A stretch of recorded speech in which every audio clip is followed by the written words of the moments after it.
Hello there. I'm George Putnam.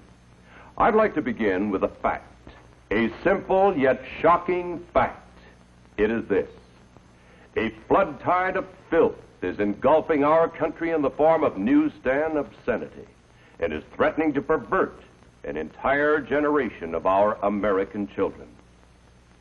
We know that once a person is perverted, it is practically impossible for that person to adjust to normal attitudes in regard to sex. Yet much of this material has been described as an illustrated, detailed course in perversion, abnormal sex, crime, and violence. It is also a fact that no matter who buys this material, 75 to 90% of it ends up in the hands of our children. Now, you might ask yourself, why this sudden concern? Pornography and sex deviation have always been with mankind. This is true. But now consider another fact. Never in the history of the world have the merchants of obscenity, the teachers of unnatural sex acts, had available to them the modern facilities for disseminating this filth. High-speed presses, rapid transportation, mass distribution, all have combined to put the vilest obscenity within reach of every man, woman, and child in the country. In the past few years, this obscenity traffic and salacious newsstand literature have become increasingly worse, not only in content, but in volume. This traffic continues to increase and flourish for one reason. It is big business, profitable business for the mercenary persons who produce it, and for its more than 800 distributors. The United States Supreme Court has described it as dirt for dirt's sake. We describe it as dirt for money's sake. Obscene literature is a $2 billion a year business. That's $2 billion. Through this material, today's youth can be stimulated to sexual activity for which he has no legitimate outlet. He is even enticed to enter the world of homosexuals, lesbians, sadists, masochists, and other sex deviants. The psychiatric terms for these unnatural sex acts are unknown to most decent adults in our country. But through this salacious material, these abnormalities are corrupting the minds and the hearts of our children. Perversion for profit. Here is the most vicious, the most insidious feature of these publications. They constantly portray abnormal sexual behavior as being normal. They glorify unnatural sex acts. They tell youngsters that it's smart, it's thrilling, it provides kicks to be a homosexual, a sadist, and every other kind of deviant. The Military Chaplains Association of the United States, practically every major fraternal, civic, and religious organization, the juvenile court judges, the Federal Bureau of Investigation, innumerable psychiatrists, sociologists, and psychologists attribute the moral decay among our people in very large part to the obscene and pornographic literature so prevalent in our society. This moral decay weakens our resistance to the onslaught of the communist masters of deceit. A major factor that makes youngsters prime targets for this printed filth is the natural curiosity of youth about the mysterious force of sex. Yet, on virtually every newsstand is a welter of misinformation which can wreck them for life. Well, at this point, my friends, I wish to make it clear that the obscenity I'm talking about and the examples that I'm about to show you were not bought on the sly from under the counter. They were not purchased on Skid Row or on the other side of the tracks. They can be bought openly by anyone in drugstores, groceries, delicatessens, terminals, malt shops, cigar stores, newsstands, all over the community.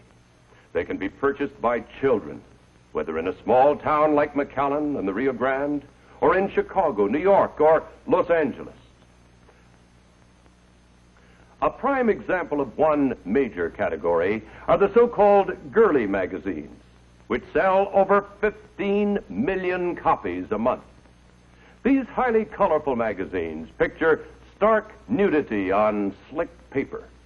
They often present their subject on bed or couch, in positions indicative of intercourse or other sex act, obviously calculated to stimulate the reader. The nakedness, the nudity of these magazines is defended and foisted upon the people by a vociferous minority in our society. They lack the moral standards and values of our Judeo-Christian heritage. They not only oppose the principles of that heritage, which has given us our rich institutions and laws, but they advocate their overthrow. For the sake of decency in this film, we have partially covered the pictures and disguised the identity of the models. But actually, these magazines not only display complete nudity, but they do so in a perverted manner. Such as this appeal to the sodomist. Such as these shots, which are typical of the preoccupation with the female breast, to a point that it has become a fetish. And this one, with its overtones of bestiality, and with lesbian implications.